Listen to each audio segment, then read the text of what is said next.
Commission Amendment Bill, National Assembly Bill number 10 of 2024. The bill was considered and passed by both houses of Parliament, with the Senate granting its seal of approval on 17th June 2024, followed by the National Assembly on 20th June 2024. The bill establishes a roadmap for kick-starting the process of recruitment of the chairperson and members of the Independent Electoral and Boundaries Commission. Additionally, the bill expands the criteria for eligibility to serve as members of the Commission by adding expertise in accounting or information and communication technology to the existing professional qualification, which include electoral affairs, management, finance, governance, public administration, and law. Your Excellency, with both houses of Parliament having discharged their lawmaking mandate, Your Excellency, as the head of state and government, is most graciously invited to exercise your presidential prerogative as vested in you per Article 115 of the Constitution to assent to this legislation. Your Excellency, sir, permit me to now invite the Clerk of the National Assembly to convey the vellum copies of the bill for Your Excellency's presidential assent. The Clerk.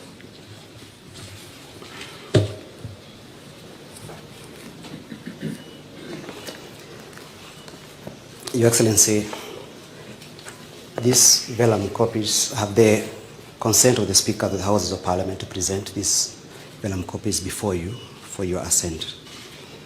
This bill, Your Excellency, is the first bill to anchor the resolutions of the Houses of Parliament with respect to the NADCO report.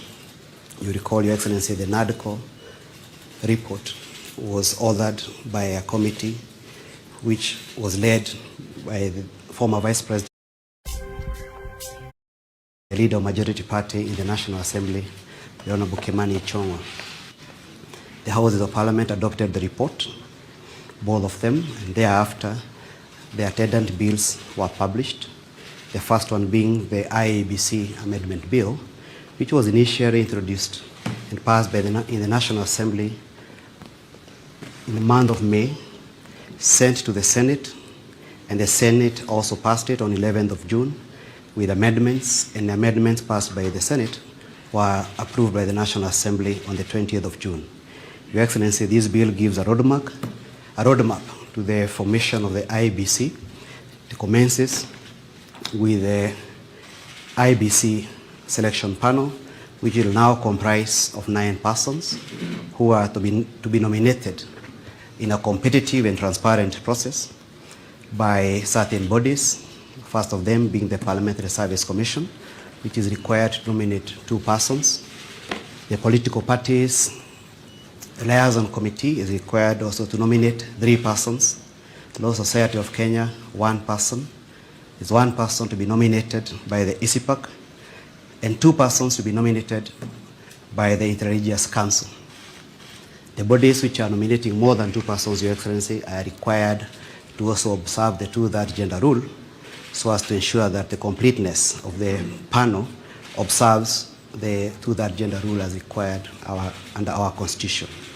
The bill, Your Excellency, also made certain provisions relating to the term of the Secretary to the Commission, giving the Secretary a term of 4 years, renewable once. Your Excellency, the bill also made certain provisions relating to facilitation of IEBC with respect to its role on delimitation of boundaries, Your Excellency. Allow me to join the rest. Thank you. Thank you. So, Your Excellency, Article 135 of the Constitution requires every presidential action to be under the hand and seal of the President. Sir, permit me now to invite you to affix the public seal of the Republic or the statute. Welcome, Your Excellency.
Your Excellency, in a symbolic display of the interdependence between the legislature and the executive in the management and public affairs, I kindly request that you hand over a copy of the Act to His Excellency the Deputy President, Attorney General for publication into law, the speakers of both houses of Parliament, the former Prime Minister,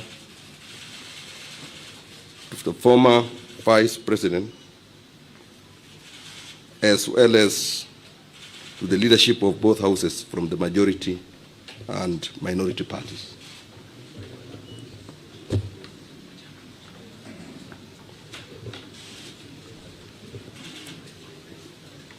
Your Excellency, you'll open.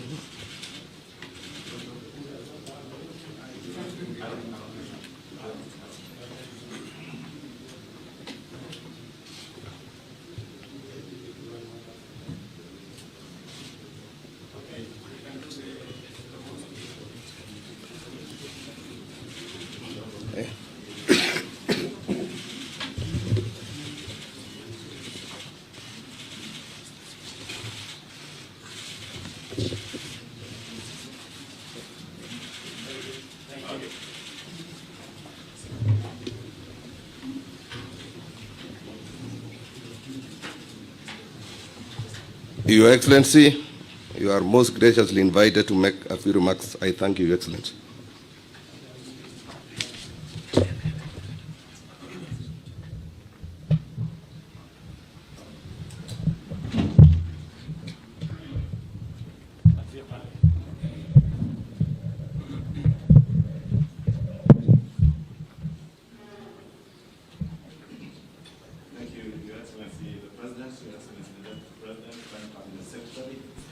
Your Excellency is the former Prime Minister and our former Vice President, all distinguished guests, including our honorable speakers.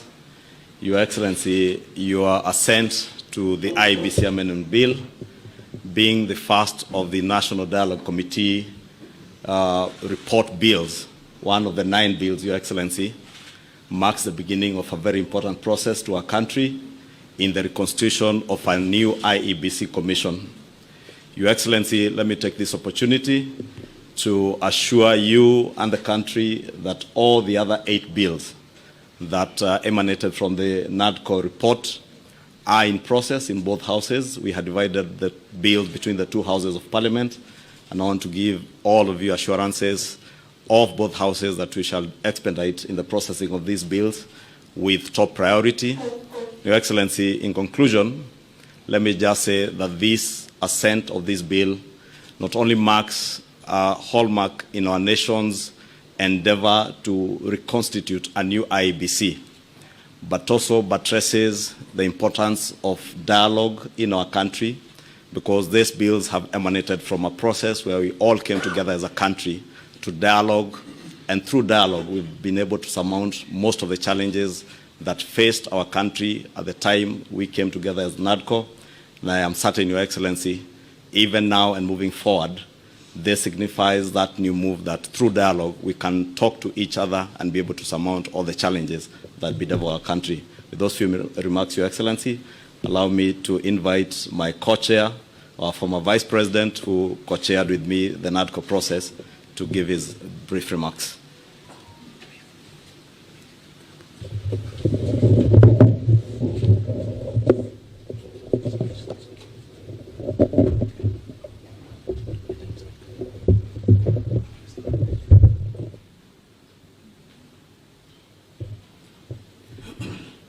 Mr. President, the Honorable William Samuel RUTO,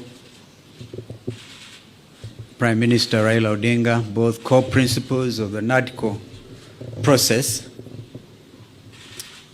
ladies and gentlemen, I didn't find it easy to come in here this morning for various reasons, one of which was the barricading of the route to KICC. But I must thank the organizers for having brought it to KICC, because if it was a State House, Mr. President, it would even have been a little harder. The reason is simple. Our country is at a crossroads. My colleague, Honorable Kimani Ichung'wah, has highlighted that both of you asked us to undertake the process of NADCO following the 2023 enactment of the Finance Bill and the riots that took place, where we lost people, 75 of them, property was destroyed, and the country was in a state of a shock. We undertook that responsibility with gusto, and we are very open-minded. As Azimio la Umoja One Kenya, our number one topic was the high cost of living. But Kimani and the team on Kenya Kwanza convinced us that it was a government responsibility and the opposition had nothing to do with discussing the high cost of living. I hope that in the light of recent developments, my friend Kimani would have revised that thought. Because again, 2024, Finance Act and the riots, and again we have lost 41 young Kenyans. This time they came in the form of Gen Z, but they are Kenyans. They have a right to belong. In fact, they are carrying the national flags. They have done it better than we did when some of us nearly got killed. Mr. President, I want to urge that we look at our country afresh. There's no way we can wish away the Gen Z revolution. And if we were to begin to be honest with ourselves, perhaps we need now to go back to Bomas, because during the presentations, Kimani and Cheruiyot may remember, and Wandai was deputizing me, that a lot of Kenyans wanted us to open this space. The space has been opened by Gen Z. I wish we had moved with speed. It has taken inordinate delay to get to where we are today, to get the first product out of NADCO. And I'm not so sure, my friend Kimani, whether it is expected of us to even fast track the other 8. They have to be juxtaposed by the reality of the country and this new revolt. If we are not careful, all of us will get thrown out by the Gen Zs, because they say we have come of age. You say that we are leaders of tomorrow, we are leaders now. We can't wish them away. Therefore, I want to urge that we now look at the whole thing. For example, we have now set up the process of nominating new commissioners. We made it very clear that both you, Mr. President, and Mr. RAIlA Odinga, the Prime Minister, will have to agree on, perhaps most importantly, on who becomes the chair of the new IEBC. That principle of consultation was inbuilt, and I thank my colleagues because we didn't have to struggle much to agree. But now is the time. The country is at a crossroads. Can we, for a beginning, even in order to bring the country to normalcy, can you, Mr. President, order the Inspector General of Police, if he doesn't resign, can he remove the police from the streets? Can the army get out of our streets and back to the barracks? I thank you.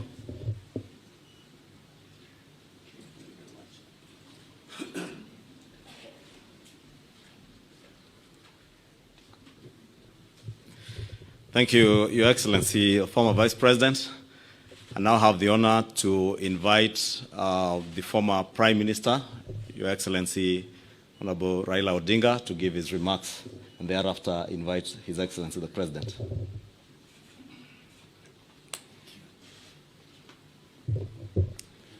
Your Excellency, my brother President William Samuel RUTO, all distinguished ladies and gentlemen who are here this morning, we have come here today for a very solemn occasion. And I'm happy that this function has been arranged to take place here at KICC. As my colleague Stephen Kalonzo Musyoka said, we are at a crossroads as a country. And times like this requires leadership, the country to move forward.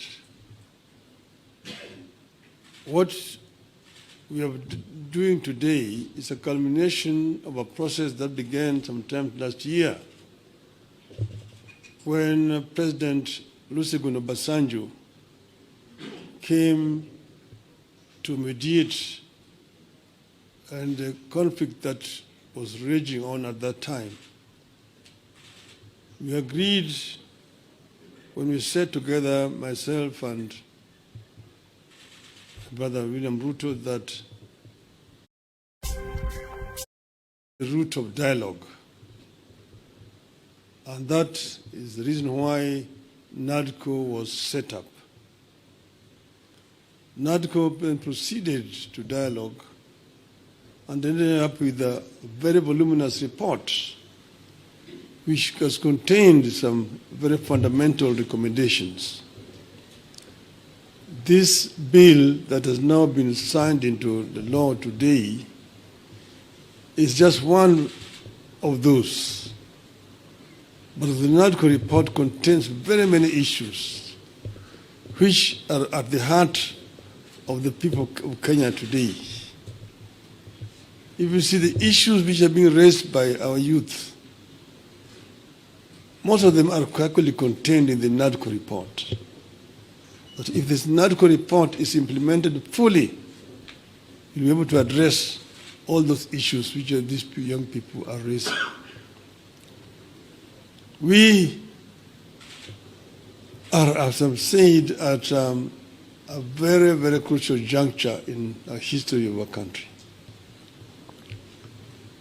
Our country has moved forward. There have been highs and lows in our history of 61 years. We need to move forward. And I want to say, at this moment in time, my brother, that we require now a wider engagement so that people have an opportunity to vomit all that is there in their chest in order that we can be able to find a way forward. I therefore want to support the proposal of my brother Stephen Kalonzo Musyoka that we have this conversation. It may not take more than 2 weeks, but it brings all the stakeholders together. Today, our society is fairly stratified. Nearly 70% of our population is below the age of 35, the youth. If you say that between 35 and 18 constitute about 40%, we need that 40% to be present when this dialogue is taking place. And then the rest can fill the rest. And then we just talk about the Kenya we want. The Kenya we want convention. Out of that will come out recommendations that will help us to resolve this issue once and for all. And that will be my proposal, Your Excellency. I think that Kenya deserves better. The issues of employment, the issues of discrimination, the issues of corruption, the issues of gender, and so on, are issues that need to be addressed in a wider forum. I think that it is possible to do. It is possible if there is a will. to do it. And then here again, the IEBC is a very important institution. It's not the first time we have had issues with IEBC. If we find a solution to this issue of IEBC, it will be on the way to resolving very many issues in our country. You will remember in the last elections, the whole world was stunned when we saw an electoral commission that was completely divided. Some saying one thing, others saying one thing. You may be happy that, the other group ruled in my favor. But what example are we showing the world as a country? That in the process of a very important exercise, the commission is divided. Nobody knows whom to believe up to today. It is a shame on us. And we are sure that we have got men and women here in this country who can actually do a better job. And that will help to unify this country. Last year, we lost 75 precious lives. This year we lost another over 40 lives. To say nothing about those who have been wounded, who have been hurt. We must prevent this from happening in our country. We should not allow this to continue happening cyclically. Let us find a lasting solution to this problem. We are ready to engage so that we find a solution to this problem. As Azimio of Kenya. With those many remarks, Your Excellency, now may I have the pleasure to invite my brother, President William RUTO, to address you. Thank you. I think before I make, just hold on, before I make some remarks, I have listened very carefully to the leaders who have spoken, and each one of them has spoken passionately about the future of our country, as it should be. But let me ask my deputy to make a few remarks so that I can conclude. Mr. Deputy President. Your Excellency, our President, Dr. William RUTO, Your Excellency, the former Prime Minister, Your Excellency, the former Vice President, the leadership of our two houses, members of the executive, and the press, Your Excellency, this is a great morning for this country because the constitution of the IEBC is a great step for our democracy. I want to thank you for the leadership that you have accorded this country in difficult times, and you are acceding to have the report that was bipartisan is a great step in the right direction in this country. In the situation we are in, we want to call upon the people of Kenya that violence begets violence. Now that the President has accepted to have a discussion with our young population, with our leaders, we call upon the people of Kenya to give dialogue a chance, to give consultation a chance, get off the streets, stay away from destruction of property, because Kenya is greater than all of us. And I think, Your Excellency, you have the capacity to lead us in that direction where there is consultation and all Kenyans are able to agree on the way forward. With those few remarks, it's my duty to ask Your Excellency to address the country. Thank you.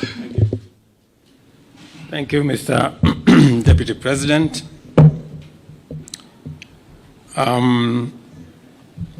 Your Excellencies,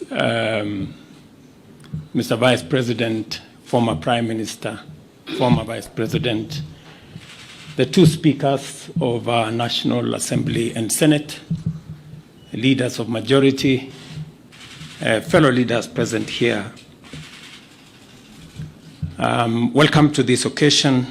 The National Dialogue Committee, established last year, resulted from the closing of ranks across the political divide to forge consensus on a number of priority national issues, including the reconstitution of the IEBC. Today's assent of the IEBC Amendment Bill therefore marks a significant step in the actualization of one of the recommendations of NADCO and testifies to our country's ability to navigate difficult, complex, and sometimes divisive issues that could undermine our national cohesion, undermine our stability and security if we leave it unattended. The signing of this bill paves way for the establishment of the selection panel for the appointment of IEBC commissioners. The IEBC remains a cornerstone of our democracy, responsible for overseeing regular elections at various levels, and on the overall, ensuring that our electoral cycle is managed transparently and administered in an impartial, neutral, efficient, accurate, and accountable manner. I concur with leaders who have said there must be professionalism and integrity as part of the cardinal principles of the men and women who will be charged with the responsibility of overseeing our elections. The spirit of NADCO is the spirit of unity, bipartisanship, and consensus building, values which have helped our nation overcome its most challenging moments. Even as I assent to this bill, I look forward to supporting and facilitating any other outputs of the national consensus that was NADCO to ensure that Kenya moves forward and with as many hands on deck as is possible. The leadership of Parliament, both on the majority and minority sides, have heard what the leaders here have said, and they should proceed with dispatch and expedite the other recommendations that are contained in the NADCO report and process the necessary bills and interventions that are necessary for us to actualize the output of that report. Beyond NADCO, we are currently engaged in discussions as a country about our economy. As we know, the country has faced a series of economic shocks, including COVID-19 pandemic, globally high interest rates, and devastating droughts and floods, events which have impacted negatively on our economy and our capacity to secure resources for development and to also meet our debt service obligations.